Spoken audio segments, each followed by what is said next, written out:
Welcome to Coffee with Tea, where we give you a big old cup of encouragement and positivity while everybody else is spilling the tea. But that's not what we're here to do. We're here to encourage, inspire, and motivate you.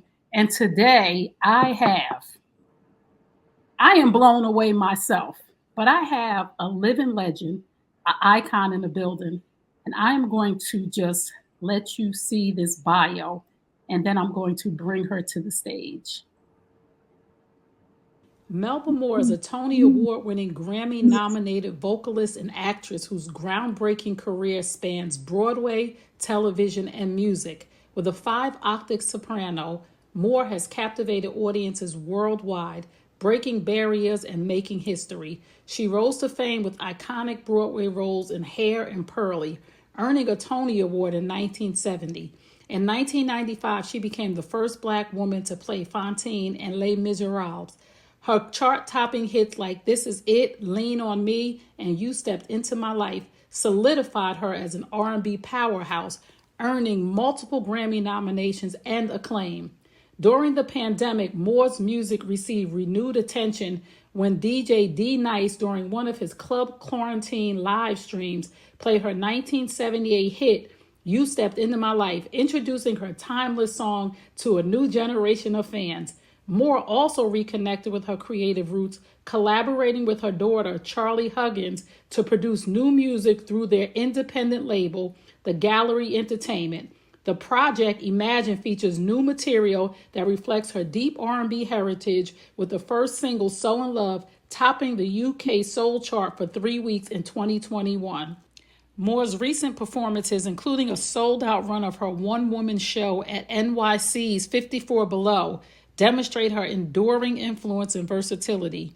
Due to popular demand, she will return to 54 Below in October 2024 for 2 shows.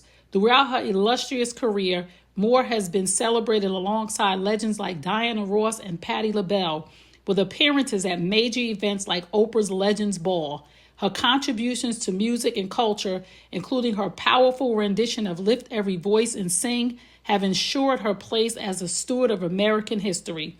With a career defined by trailblazing achievements, Melba Moore continues to inspire and perform with unparalleled grace, strength, and artistry. Welcome the iconic living legend, Melba Moore.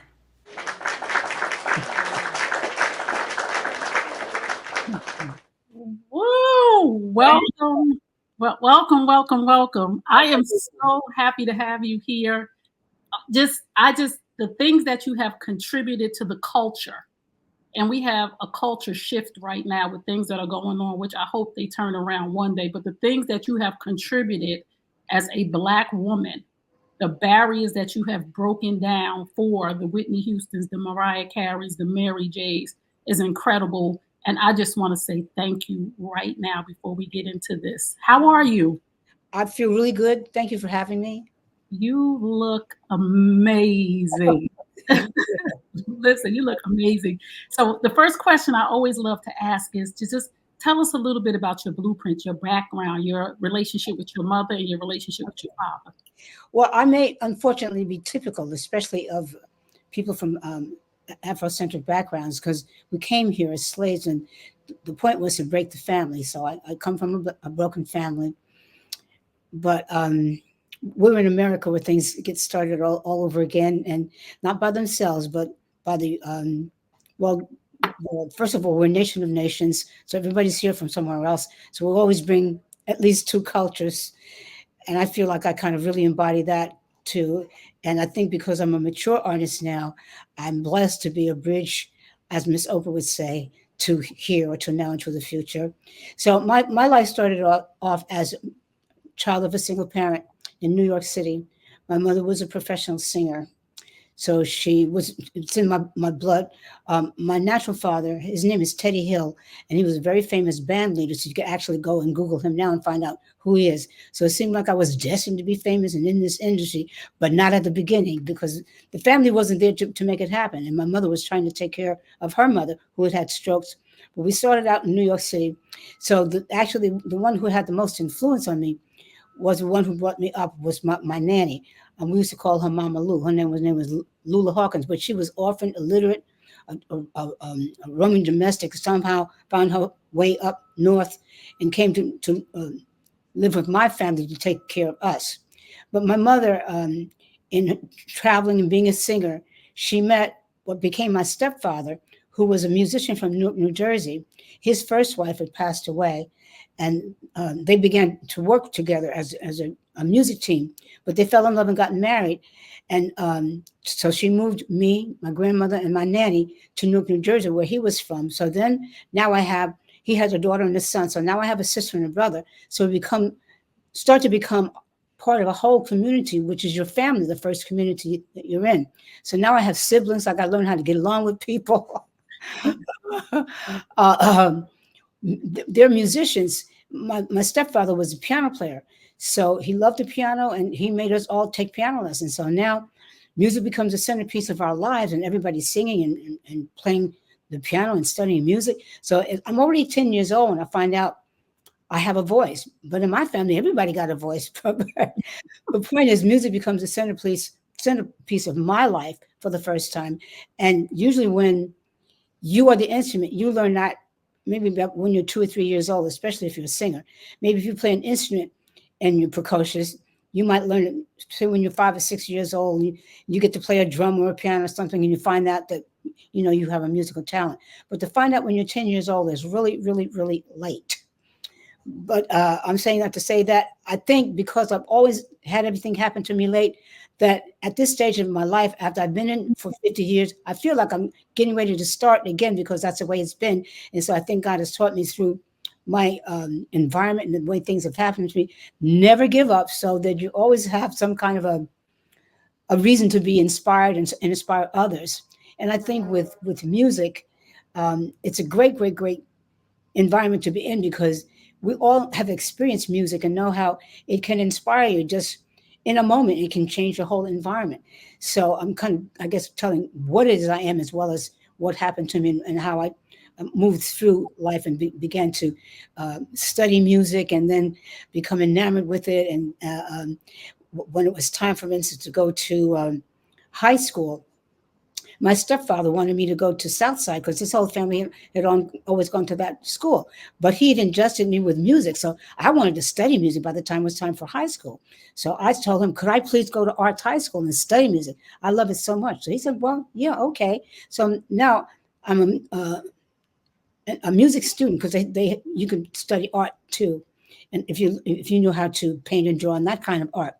So I began to really major in music in high school, vocal music. And by the time I got out of arts high school, you had to make a decision, well, where are you going to go to college? I wanted to go like to Juilliard or LaGuardia or, or music or Manhattan School of Music, but we didn't have the money to do that. And mother and daddy didn't really understand about scholarships. These days, you can get a scholarship. If you don't have the money, you can find somebody to pay for it if you want to go anywhere. But they sent me to Teachers College, Montclair Teachers College, and I'm so glad they did, because I majored in education. You get another whole perspective of it, and when you got to go out and practice teach, it's sort of like being in front of an audience because I knew what that was because my parents were performers. But to get in front of a classroom it's another whole side of it because you see people that are young and they look at you in a way that you can look at and say, oh my God, they're taking you everything that I am. And you're young too, so you can kind of really relate to that. And in public school, music was not respected at all. And so, and I taught in the inner cities of Newark, so we didn't get all the proper utensils and everything that we should have had just for the school. But and of course for music it was even less. So I discovered there that because it was in my bones and nature, and because I didn't these I know what it was. I didn't have a family at first. I do have a family now. So as far as I'm concerned, everybody's my family. So, Wow. so I get in the classroom. I said, "Oh, these look at them. These you can see these little children and how they depend on you, and you know how you were when you didn't have anyone to fellowship and now all of a sudden this I don't know. You're giving me a chance to kind of put this into words. What happens to you when you get in this environment now? It's not teaching now. It's living your life in this realm. And so you're sharing something. And so you have these things you want to teach them, like the rudiments of music, but you have to unite somewhere. And so, oh, we know what music does that. So we go about the songs that we hear on the radio. We start with that. We sing those in class as well as the songs that we have in the songbooks so that I can teach them reading and writing, how to read music. But then we have times when we're going to sing together and perform together.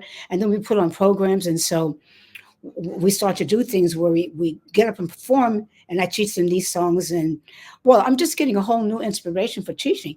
And so I thought, oh, I didn't know it was going to be like this. I didn't really want to do this, but this is whole another realm of learning experience for me. And of course, I would sing for the kids, and I could sing, so they wanted to hear me sing. You know? And later on, I met a lot of the people that had grown up outside of the classroom, just down the street or somewhere else. And they said, my name was Miss Smith then before I changed my name to Miss Moore. And they said, Miss Moore, Miss Smith, you always said you was going to be a star. I said, oh, really? So looking back on that, I see, how your being does express itself to other people, and you do that. And I'm sure the children told me what they wanted to do, and we shared those kinds of things, and that influenced me so much as an artist. I mean, I didn't want to stay in the classroom. But I felt like the world was a larger classroom, so everybody's going to learn and everybody's going to teach. That's kind of it in a nutshell. Hmm, that is so good. I love this. So you came from New York and grew up in North New Jersey. I'm an Essex County girl. My mother lived everywhere. So this is so good. So we know that now music is a little bit different. Like you really, back in the day when we were coming up and music was our life, you had to really be talented, right? So the Village Underground with Ron Grant and friends, and the Sugar Bar. Like the bands would come up and jam, and you guys would just get up and be ready to sing.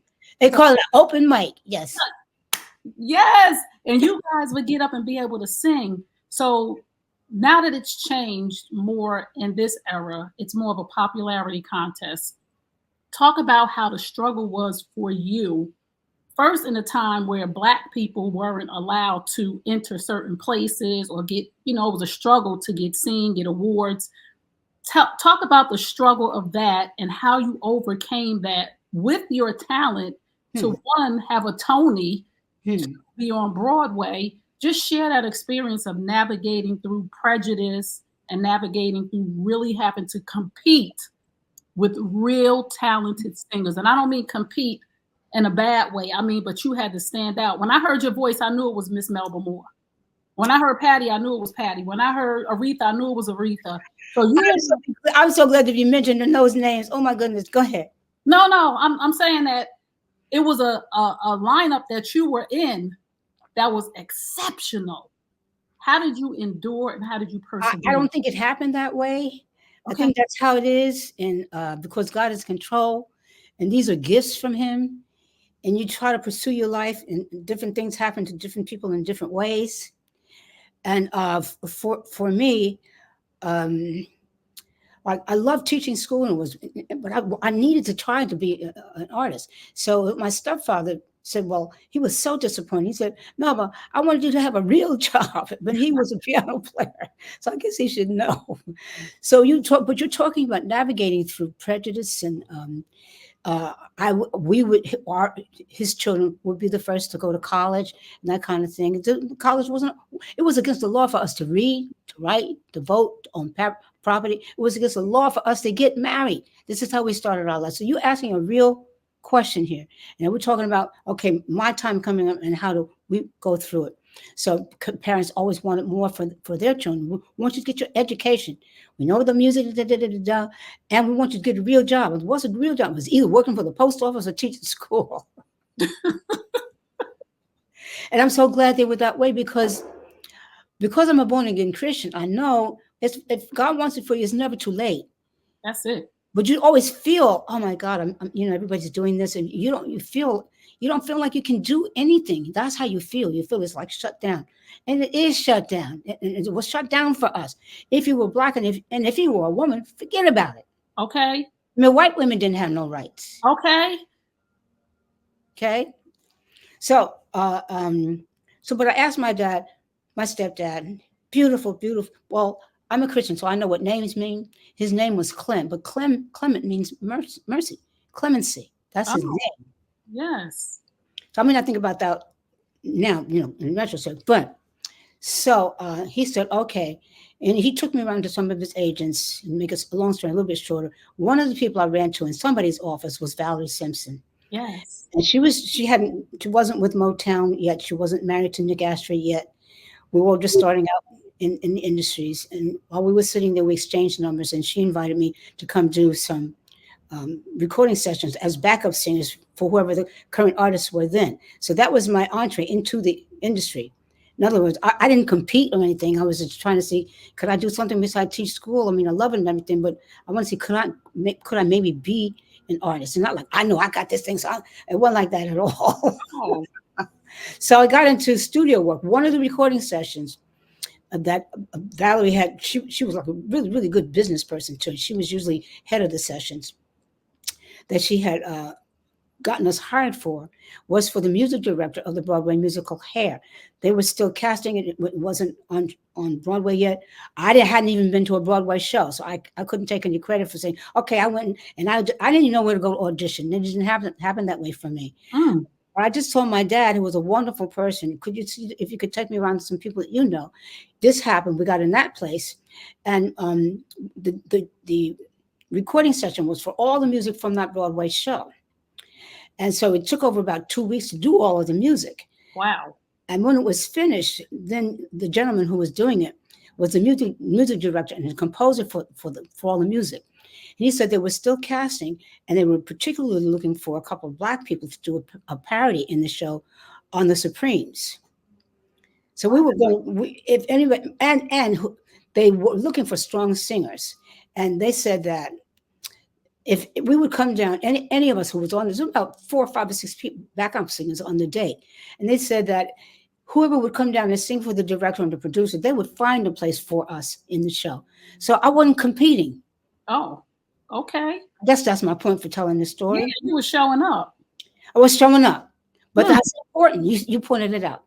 Yes. You get a chance. You don't know because I don't know anything about acting. I hadn't even been to a play. I said, okay, I'll go. I'll see what it's about. And so Valerie went too. And they accepted her. But when she found out what they were paying, she said, I'm going to write songs because y'all don't pay no money. But I tell you one thing, we were all silly spirits. Yes. A lot of joy and fun. And I guess, first of all, when we would sing, and sometimes on these recording dates, they would go on for hours and we would just be tired. But instead of getting aggravated, we would get silly because we were Yes. happy. That's my point. We were happy doing what we were doing. And of Mm, course, we got paid good money. mm, Like, I mean, however you got paid by the hour. So, and Valerie was really good. She was top of her craft. So we had plenty of bookings. We would always get paid, get sessions for at least like 3 hours at a time. So we were making good money. So we were happy. Okay. yes. And you was black. Yeah. Yeah, you making money. You happy because you making money because you black. Because people don't understand. Yeah. The artists now don't understand the struggle Yeah. because they have the internet and there's no gatekeepers and there's still prejudice on another level. But Yes. music business right now, the prejudice is it's an open market because they recognize our talent. They want to take from our talent. They want to learn. But back when you were coming up, there was no room for that. No. So just to know that you and Valerie came up together is amazing. And for those of you who don't, if you're not thinking about who's Valerie Simpson, Ashford and Simpson, the iconic Well, if actor. you don't know who that is, Valerie and Nick wrote Chaka's "I'm Every Woman." Oh, Did you know that? I didn't know that. Give Yeah. me a history lesson. I didn't know they wrote that. I am the history lesson. I was there. Okay. So, No, come on, you trying to was think, there. some of the other songs that they wrote. They wrote a couple. Ain't no mountain high enough for Miss Ross. Yes, come You know that? on. Yeah. So many, but they're like really, really, really talented. A couple of Yeah, people. And they fell in love and married each other and everything. So Yes, and I used to go to the Sugar Bar, and I used to just love it because it was real music. Just talk about that era where because now it's tracks, and it drives me crazy when I watch the award shows and everybody's singing over a track, and I'm like, this not what we did back in the day. You had to sing. The band played and you sung. Right. You That's didn't get to sing over your record. Like, what kind of nonsense is this? So talk about you, the when you sing over a record. You mean the voice is there too? yes. You watch the award shows, they had the record on. Wait a minute, but who's doing the singing then? The artist is singing over their own record. Over their own voice? Yeah, they singing along. I thought you meant they have the music tracks and then they sing the Oh, voice. No, no, no, baby. no, no, They no, they no, got the lyrics. Y'all know back in the day. no, Oh, no, first of all, it wasn't no track back in the day. It was a no, band no. and it was background singers and it was Melba. The reason why I even know about tracks is because a lot of things challenges that kind of really reduced me to not having a career. Not so much at the industry training, but things happened in my life. So I got tracks and I went out and performed. Right. But I sang it. Right. And Yeah. there was a lot of times when there weren't no places to perform. So I could take my tracks and go anywhere. So, but that's the way I know about tracks. And I've been so focused. I haven't watched the award shows and stuff like that. I didn't know it had come to that. It's coming to that. They rapping over the rappers. Before the rappers, they flowed. The artists they sang because you guys rehearsed. It No, was but not almost only that, mm-hmm. if you're doing it live, you have to have a certain wholeness and energy and healthiness of your instrument in your body. Yes. Not If it's a anymore. record, Miss Moore, not anymore, honey. I'm just like I don't watch it anymore because I love y'all. I love us. because it's got to be, first of all, if you see somebody singing it to the record, you can see there's no energy there. None. And again, back in the day, talk about the severity of rehearsal when you had to do a live show. What was the rehearsal like? Um, well, first of all, if you're going to do a live show, you take your band and everybody, and you rent a rehearsal studio so that you can stay there for hours and hours and hours until you get it right. It'd be almost like a record section. You take sections of the song, and if you make a mistake, then you do it again, and you do it again, and you do it again. So when you get the record, it's perfect. But that's how you rehearse. That's how you do everything. But that's how you get strong.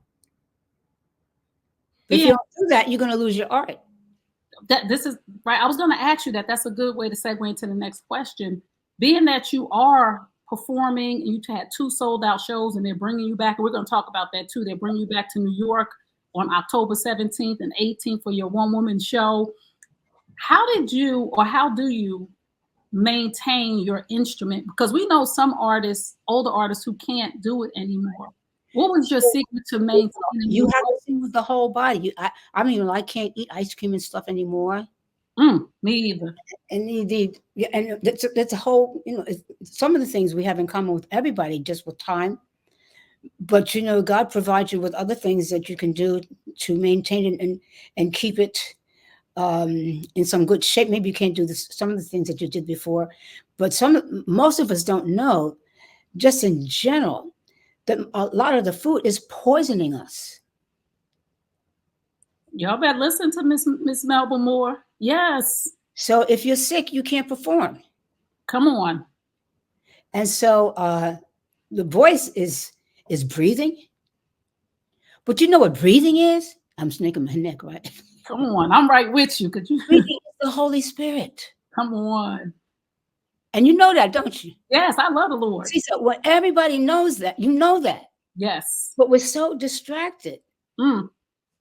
You got to get back to the basics. When I say the basics, I'm not talking about entertainment. I'm talking about breathing and living.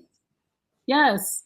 This is a whole master class. If you just tuned in, you're tuned into Coffee with T, and I'm T. I'm here with the iconic living legend, Miss Melba Moore, who is still performing live, who still has her vocals, who is still doing a lot, who has a new album that we're going to talk about. She has a new song. I love the song. I went and listened to it. I love the song, and I'm going to promote that song. So there are people right now, there's like this natural beauty thing going on, embracing our Blackness. And when I look back at your records and I look back at your pictures, you were the epitome of beauty, natural hair. and you just set a precedence with your fashion. So I love everything about you. So there was a street named after you in Newark. Yes. Wow. The Yeah. street naming in Newark, Yes. and you have a Hollywood Walk of Fame star, a star in the Hollywood Walk of Fame. Yes. How I know both of them were important, but to be recognized by your peers in your own city, how did that make you feel? And Wow. how just how did that, I mean, how was that day for you? Well, you kind of understand that your life is accumulated and built up into something.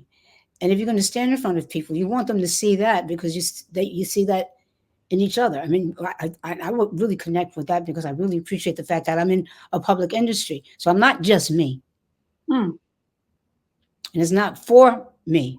mm, It's supposed to come through me, but that's because God really is my boss. So you could kind of feel.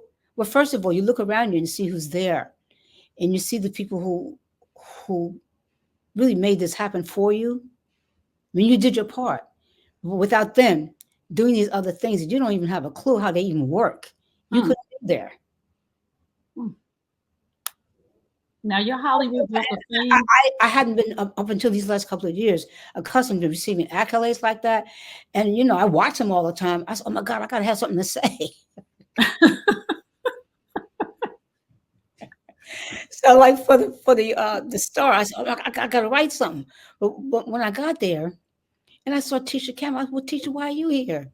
She said, Miss Moore, you remember when, and she reminded me of different things. Oh, Said, I said, oh, then I'm already going to cry. I'm about to cry now. Like, don't do that. I had never met Cat Williams.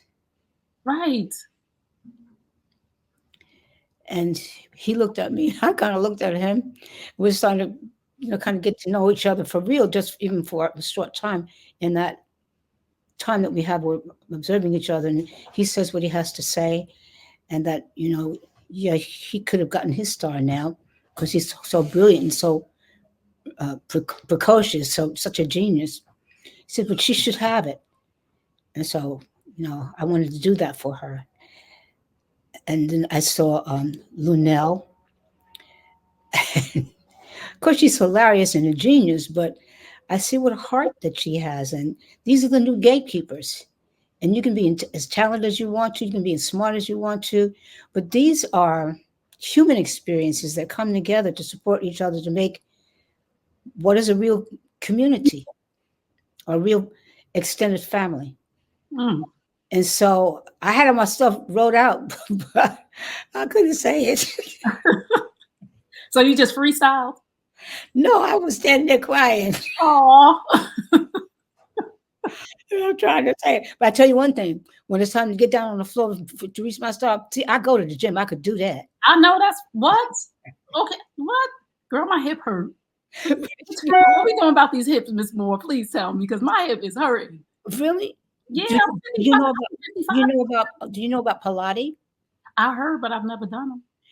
Try that because it was created as therapy for injuries. That's what the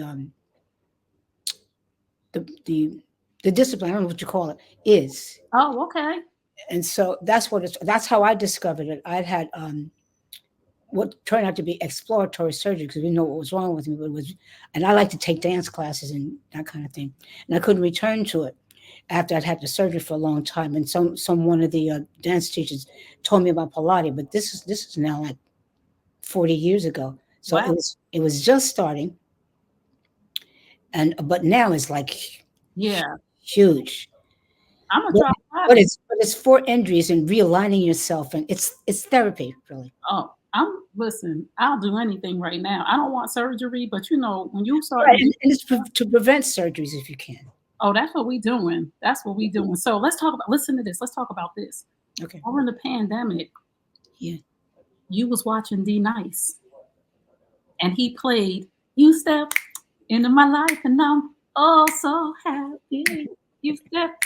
And I'm sorry, that's my song. I'm sorry. They still playing. They play that in the club everywhere to go. They mix that in every. Yes. I be at the club still sometimes. Don't tell nobody, but Well, yeah, my daughter goes. yeah, they mix that in. So how was that for you? For you stepped into my life to be reintroduced to a new audience as well as us because we heard it too. So how was that for that to be rebirthed? I'm just amazed, and I realized that we were gifted in the choices that we had and the people that were around us that helped us do the music when we were, starting to put music out.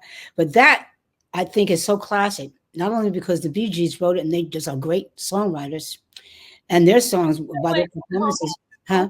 Wait, pause right there for 1 second. I'm getting a music lesson here today. I gotta stop. The Bee Gees role, you stepped into my life. Yes. Oh my goodness. Let me tell you the reason why you forgot that. I didn't forget it. I didn't know it. Okay, well, you weren't interested in that. You was only interested in what you heard. Let me put it in a different way. Yes. Because that was Gene McFadden and John Whitehead. Oh, okay. Now, if you think a little bit about some of the music they wrote for Teddy Pendergrass or the OJs Yes. or some other great artists, and Philly International, Patti LaBelle, Yes. and the music that they created, and that is still around. That part. Yeah, Why is it still around? because they're anointed at that. Classic, timeless, real. Yeah, you can't really pay for that. Mm, this is so good. And, That's and so like we took that song from an album that the Bee Gees did, where every song on it was a hit and released as a single, except that one. So we picked that one because it hadn't been released as a single. oh. But then Gene and John got it, and Gene McFadden, you like this bass line, don't you? And then it comes in down, down, and down, down, down, down, down, down, down, right? Yes. Now we ain't even come with the music yet, right? Come on. You already in. Already sucked in. And then here you come. Yeah. Ooh, really, really love you. And so on. Come on. Listen, this is that. If you just tuned in, you're tuning to Coffee with Tea. If you just came in, you don't know what's going on. Miss Melba is giving me a music lesson and giving you a history lesson. And she is here because she has her one woman show, 54 Below, in New York City. She has two shows coming up October 17th and October 18th. Tell us about that show and why it was so important for you to do Melba Moore from Broadway with Love, one woman show. Because through different circumstances, I really veered away from theater because I didn't have the opportunities or the mechanism to continue to do that. But the other thing that kind of came into my life when I got married to my then husband was his specialty and his interest was R&B recording. So we focused on that, and he went and got the record deals for me. He went and got Gene and Don for me, and other musicians and record labels because I was with Mercury Records, I was with Capitol Records, I was with CBS Records, probably one or two that I'm not remembering right now. But he put me in all these different situations. Went and got the songwriters and producers. He's the one who went and got me Van McCoy for my first hit, and it was a dance hit called "This Is It." Now, Van McCoy almost single-handedly ushered in the disco era with the disco hustle. Mm. So it was these arrangements and these record companies that he put me with that allowed me to have this focus on recording hit records. That's what I'm trying to say. But now I've been through my daughter's work. I was invited to come to 54 Below last March, and they really pandered to theater and Broadway. So Angela Ellaby, who helped her make this happen, came up with the thought, why don't we do a Broadway-based, a Broadway-themed project? And so that's what we did. So that what that means is then I talk about my life, but with theater. Mm. And you did tributes to In to that genre. yeah to certain artists. Well, So I'll say that Barbara Streisand is one.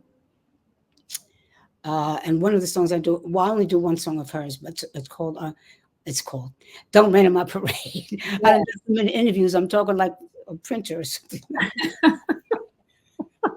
"Don't Rain on My Parade." I talk about being catapulted into television, like doing the Ed Sullivan Show and the Flip Wilson Show and Cal Burnett Show, where I was really kind of used as an actress and a singer because of what happened for me as a result of Pearlie. Once you Mm. got the Tony Award, that broke you into television. So whatever you did, everybody said. As a matter of fact, I remember Ed Sullivan, Flip Wilson, a couple of they really tried to help open the door for Carol Burnett was the one who allowed the Melba Moore Clifton Davis show to be her summer replacement. So they really helped us to come into those places. Sarah Burnett, Flip Wilson. Oh, Nobody remembers it's of your age, but I did a Christmas special. I probably look like the Oreo cookie amongst the white cookies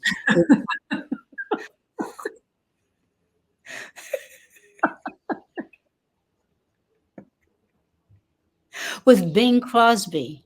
oh, So, I think that's I remember that. there would not be you're too young to No, remember that. I'm not. It might have came on later. I might have saw that somewhere. You've probably seen it somewhere, and it's Or my mama could have watched it.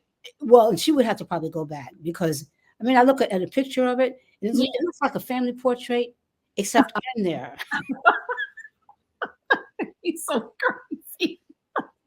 But it's so sweet, and it just reminds me how people, even like Bing Crosby, once you got that Tony Award and they saw what it was, they really try to lend their platform to you. Wow. So when you say, "How did I compete?" And that's why I have to show you what happened. Wow. I Yes. didn't compete. But I did show up, like you said. Showing up. That is the key And one. I guess I'm really glad that you focused and said that because on this interview, this is what I would encourage people to do. You don't have no idea what God has in store for you. Mm, If it just gives you an opportunity, however crazy it seems, show up. You don't know what's going to happen. that's it. Show up and stop being scared.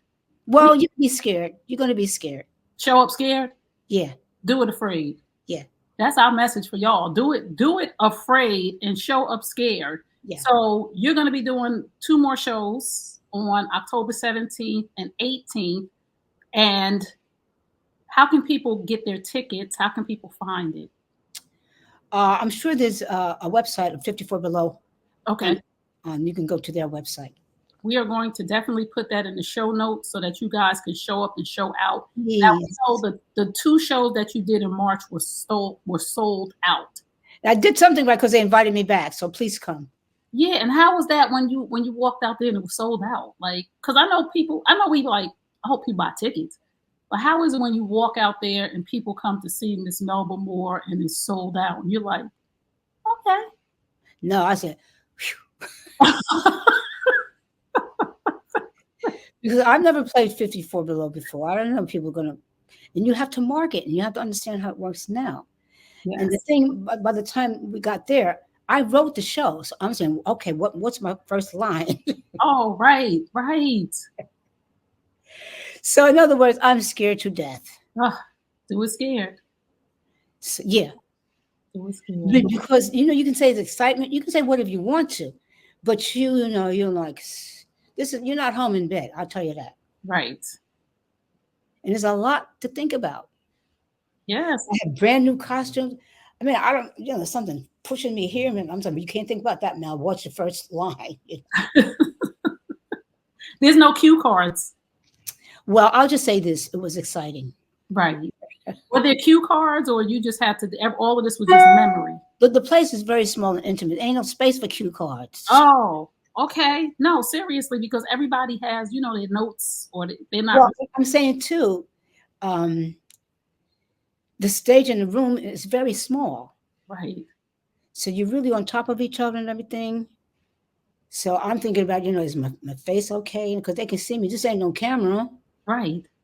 You're thinking about a lot of things. And no filter. No. Yeah. Right. It's all live. It really is what it is. Right. And I have to sing live. I'm not singing over a track. Right. So am I in shape here? Is it all going to come out like I hope it? I've been working on it and everything. And of course, why you want to make sure you're really, really well rehearsed and as much as you can. You've really got it in your muscles because when you're there, everything it could distract you. Yes. And I don't normally write my show. I'm not a writer. Yes, you are now. Yeah. Take that off the table. I'm not a. Well, I wasn't. This is great. You are now. Listen. So Yeah. let's talk about this too. Let's talk about working with your daughter, another generation, new Oh, ideas. Talk about that album and what was the process like and how did it come about? well, that's really easy because, well, in working with her, she is the one who came up with the idea, she and Angelo, to come to 54 Below and then do, a Broadway focused show. So I said, "Oh, that's a great idea." Also, I'm learning from her. She's got really good ideas that I would, probably keep doing the same thing because it's working. What's the next game? You wouldn't go outside of the box and see what else is available. And actually, you don't really even have to expand your territory, but you do that when you come out of your age group. Mm. So working with her on a new album. Oh, okay. Well, That's it was time for on another both project. And feet. I've been doing a lot of independent projects. And so Mm-hmm. that was easy for me because I'm meeting new songwriters, new producers, young people that are in the industry now. So that's great. And it's an industry where you can do one song, a couple of songs. You don't have to do a whole album. You're not tied down to a label. There's a lot of independent outlets for you. So I was kind of in that groove. And when she brought me the idea about doing an album, I just listened, and when she brought me a couple of the songs, I said, "Well, they're great, Charlie, but how do you know they're for me?" Because I've never done anything with her, so I don't know what her view of me is as a recording artist. Mm. So I'm listening to the songs and I'm saying, "Well, it sounds like something that's practical for me." Tell you what, let's get in the studio with the songwriter and the producer that you want me to work with, and let's see how it works out for me. Mm. So working with her, the proof is in the pudding. Yes. You can go one step at a time at your own pace, at your own budget, Yes. and you can find out as you go. You don't have to take a risk with a whole lot of money spent and time spent that then is no good because it wasn't for you. Maybe it was great, but it wasn't for you, or some other problem that you might have. So we went by that way. By the time we finished the album, and I could listen to it, I could see a continuity. I could see who I am now through somebody else's eyes who's, I don't know, people, a variety of, well, let's say, for instance, Janice Dempsey and Daniel Pickering. They really kind of covered the Broadway part of me, but they work in the record industry, so they know what has to be commercial and how to make it palatable for all of the people that might want to listen to it. So it reaches a diverse audience in one shot. And it ties together with the whole album, which is me. Because in the past, I guess I'm used to things being separated, racism, everything being a barrier, not anything being connected. Now you see it all together. You get a chance to see yourself as an artist, as a whole person here. I said, "Oh, that's interesting," and I get to see her as I really kind of my co-worker and executive producer or co-produce. How are we going to be? We're in charge of our lives now. She's grown, I'm grown. We meet each other now on this level as our mother and daughter. We've always known each other, but in the ways that we've developed it, we didn't know that are here for us to at least explore. And we have so much under our belt. We don't have to be under somebody's scrutiny, or I mean, except once you put the project out. But it's not the same because we understand the professional areas of scrutiny. We know how that works. We know the things that are pretty much should be in our territory. And what you tried this or that don't work for me. And so you kind of get an area that flows together, that is whole, is grown, but it's not all. That's important. So let's talk about the single. Your latest project is called Imagine. I love the name Imagine because if you can imagine it, it's possible. So, What I like about Imagine, mhm. it's imagining that there's peace on every street corner. That's what when we tell you what to imagine, Wow, because like what you said, what you imagine, that's going to be. right. I love that. So your song over in the UK was on the charts for 3 weeks. So this is like a new birth for you. Like this is a new time for you. So Right. for it to be on the charts, because again, we always wanted to be successful. We always wanted to happen, and we're not sure if it is. Right. So thinking about that, what was your response when they told you you were on the charts in the UK? Well, I'm relevant. I mean, I have no reason to talk to you if I don't have a tool Mm. or if I'm not working or doing something. I said, okay, I can go back on somebody's show. I can talk about something. I mean, because that's another thing. When we were coming out, we had no media. We had Ebony, we had Jet. Yes. That was it. Then later on, we had Sepia, and all the Yeah. other stuff came along. And then we went to a period where magazines were kind of being phased out because of the internet and whatever. You have to have somebody to connect you. But if Yes. to connect you, you got to be doing something. Yes. It seems like, yes, I have an opportunity to blossom all over again because the important elements are there. Yes. And you created longevity. And this is what young artists are not thinking about, because I see you Yeah. now. They're not thinking about it yet, because they think they never, I'll be 55 in November. And I'm thinking to myself sometimes, like, I'm really 55? Like, It when did seems this happen? right, What, right. wait a minute, it's mind blowing. So I just Yes. want young artists to look at you and be aware that I need to create something that's lasting, because you can go all over this world and perform your hits forever. You can do a Vegas residency. You can do a residency here. You can do this. You can do that, because you created hits that are from longevity. What advice would you give to new Well, young but the only artists? thing I'm going to say is when you do that, you don't know that's going to happen. Right. So that's why I would still say show up and try something, Show up and do something. do something, and then keep trying. Because we're talking about this when we can look back and see all 50 years of doing this, and it looks like, oh, you were so smart. And you just kept showing up. So if you really want people who are in this time zone to know that, you have to explain to them how this happens so that they put the time in now and the effort now, even if they don't know what's going to be. What advice would you give to new up and coming artists? Show up, try, look at the environment around you, take from it, be a part of it, see what it's made of, participate. And what would you say about the company that you keep and the circle of people around you? How important is that? That's everything. Try to seek out positive thinking people. Um, like for instance, if somebody's always negatively criticizing somebody, that's not a good environment to be around. You want somebody who's at least kind of positive minded and kind of open to somebody else's success and supporting other people as well as trying to find things for themselves. And then when you're talking about all different kinds of personalities, and I'm not sure who I'm talking to when I address something like this, but if you're a shy person, um, I mean, I was very, very shy and closed down. But I guess I just, eventually discovered I had such a love of this. It made me at least go and try things to see what might happen. And then a lot of times, I know as a singer, I wanted to be like whoever was popular on the radio. I can't sing like Aretha Franklin, but I tried so hard, something else came.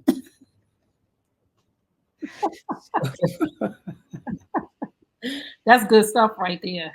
And it's okay. And I just want young people and even older people, like, we still got time. Right. It's okay. It's not okay to copy people, but it's okay to emulate. Yeah. Yeah. And Okay. maybe in the beginning, you don't know the difference. Just try it. Okay. Yeah, step out on faith. If you're not doing the right thing, somebody will tell you that when you're doing something wrong. Right. But don't let it stop you. When you got the right people in your circle, they will definitely pull your coattail. So it's important to have the right people around you. Right. And try to do that. You maybe make mistakes, but try to have good people around you. What's next for Melba Moore? Um, well, first of all, since I've only done 54 Below two times, and it's really an autobiography, I'd like to have a residency of it somewhere, so I actually develop it into a little one-woman play about my life and that part of it, and start creating bodies of work so that I can be in charge of them and then instead of trying to fit into somebody else's mold, they write something and then I don't want to go and audition for anybody anymore. So I want to see what it is I am, so I can have other people audition for me. Your sound went out. Oh, that is the key right there, to live your own dream, be your own person. Well, at a certain point, anyway, it's time for me to do that, and Yeah. not just hope that, I've been saying things like almost like they happened accidentally, not accidentally, but coincidentally. Now I think it's time for me to gather all of the things that have happened, put them in some kind of a story that I'm in charge, because you're the only one that can tell your story. For see if I can learn how to do that. I'm a Yeah. writer now. Yes, you are. See what I have, and I encourage other people, because you don't have to be as old as I am. You might already be a writer. Yes. And Would you maybe would you would you do your life story? there are some people already interested in that. What were we waiting for? Because if you do your life story now, you can actually play you. No, I want because I want to tell the whole story. Right. Then I can't play the younger me then. No, you could play. I'm saying. I mean, you're here. You could play the older you, like Oh towards the end of the movie. no, but you know what I want? I Tell I, me. I want actors in all the different areas that are just as anointed at that. Mm, And maybe I'll narrate something. yeah. And I want them to, whoever does it, because some people are talking to me about doing my life story, to do the writing. I've actually written it, and they're taking the basic thing that Oh, I've done, and so they're going to build on that, and then like people with the best people that maybe I'll do some narration so you can see me. I'll be a part of it, but I want the acting part of it to be so excellent. you have somebody in mind that will play you. No, I'm going to look at some people. I don't want one. I don't want to look at one person. I want to go shopping, but who's going to play for me? Okay, I want to go shopping. So if you're an actress, You know the kind of talent we have out there now. It's yes. ridiculous. So listen, if you're an actress right now and you are watching this, and you are interested in playing one stage of Miss Melba Moore's life, Yeah. shoot me a DM, shoot Miss Melba a DM on Instagram, and this might be your shot. Remember, show up. You just never Absolutely. know what's going to happen. And I'm shopping, She's shopping. She's and I shopping. I feel like, part of my gift is singing. When that's a real charism and anointing there, and a lot of things come out of that. But I want people who are anointed at acting Yes, or telling the story with their being. I They love. don't have, they don't have to be well known. Right, We want to go shopping for them right, and see who's just exciting and who's going to light people up on that screen when they see it. and give new artists new Well, open opportunities. the door for them now. Yes, Yeah, new actors and I'll actresses. just be the executive producer. Okay, I'm new at being the boss, so I want to do that now. That's it. You Mhm. earned it. You earned it. If you just tuned in, this is Coffee with Tea. We are here with the iconic living legend, Miss Melba Moore. Miss Moore, what would be your final words to those who are watching right now? Watch Miss Coffee with Tea, honey. Yes. Tune in to Miss Coffee with Tea. And Yes, make sure you go see Miss Melba Moore in the One Woman Show on October 17th and 18th. Make sure you get her album, Imagine, and make sure you support her on every platform. Make sure you are there for her like she has been there for us. She has opened doors for Black women. For when we couldn't get in anything, she has won Tony Awards, nominated for Grammys. That is the path that led the way for all of us to be able to do what we're doing. For me to be able to sit here and have a coffee with tea, she has been through the struggle for us, and we need to honor that. Make sure you go out and vote, because, like she said earlier, they weren't able to vote. You couldn't vote, and not only Black women but white women couldn't. It was a struggle right, for all women. So right, let's be grateful to God right. for the opportunities that he gives us now, for the freedom to vote, for the freedom to read our Bibles and those things. And Miss Moore, I just thank you so much for your time and your talent. I thank you for all that you have done for the culture. I thank you for giving opportunities to young new artists. And I really just thank you for your spirit and for being you, because you have a wonderful, amazing, incredible spirit. And I Thank thank you. you so much. No, I'm so serious on this part. Okay. I've been serious for the whole, but for this part, I thank you so much for saying yes to me, because this is an honor and a privilege that I did not think that I was going to get. And I thank you for spending time with me. So thank you so much for tuning into Coffee with Tea. We will see you next time, same station. Peace and blessings. We love you. God bless you. Thank you so much. Hi, I'm Melba Moore, and you're tuned in with Coffee with Tea.